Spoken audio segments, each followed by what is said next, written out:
রিমার অনেক বিপদ। রিমার অনেক বিপদ? কেন, রিমার কি হইছে? আব্বাই আমার উপর অনেক রাগ হয়েছে, তাই না রে?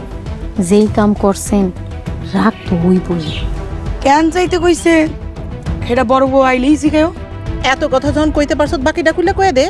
আমি কইছিলাম না ভাবির ওরা তুইলা নিয়ে গেছে। কি কস এগুলা? গুম কইরা তোর জামাইয়ের নামে মামলা করব। তোমরা এত খারাপ? চুপ। আমরা এর চাইতেও খারাপ, কথা বলবি না। ওই ছোট লোকগুলারে চরম শিক্ষা দিমু। ওই ফকিন্নিগুলা কি ভাবছি মোরলরা এত সহজে হার মাইন না যাইবো?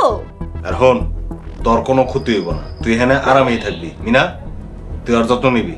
হ আপা, এখানে আপনার কোনো কষ্ট হইব না। আমার আটকে আমার জামাইরে জেলে দিবি? আমি তো করে একটাটা ছাড়বো না। এই কোনো কথা কইবা না, যা হইতাছে তোমার আব্বার কথাই হইতাছে। তোমার আব্বাই তো তোমারে বন্দি করাইছে। আব্বাই আমারে বন্দি করতে কইছে? ও, বড় আব্বার কথা ছাড়া মোরুল বাড়ির গাছের পাতাও নড়ে না, জানোস না তুই? আমি খালি একবার যদি ছুটতে পারি আমি মোরল বাড়ি আগুন দিয়ে পুড়াই দিব। হে ইচ্ছা তোমার কোনোদিনও পূরণ হইব না। ভাবি তুমি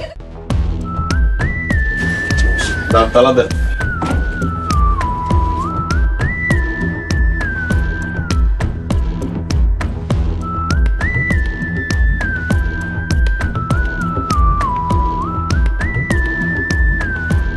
আপনি সারাক্ষণ পাহারা দিবেন।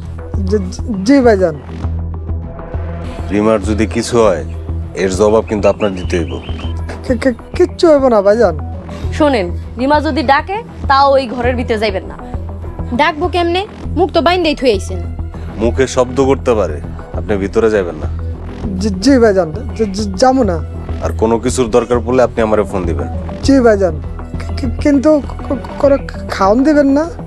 ওইটা নিয়ে আপনার কোনো চিন্তা করানো লাগবে না। মিনা সময় মতো এসে খাবার দিয়া যাইব। মিনা, আমার খাওয়ানটা নিয়ে আয়ো। মিজান আইলে আপনারা খাইতে পাঠাবো। আচ্ছা ভাইজান, তাইলে আর কোনো সমস্যা নেই। ঠিক আছে, এই চল বলো।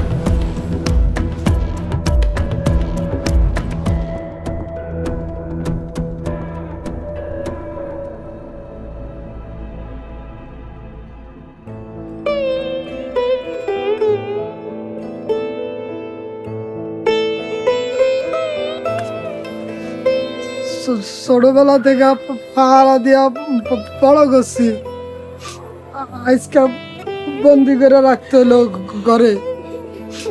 দুঃখে আমার কলজাটা ফাইটটা দিতে আছে। আমার কোনো দোষ নাই রে মা, তুমি আমার মাফ করে দিস বোন।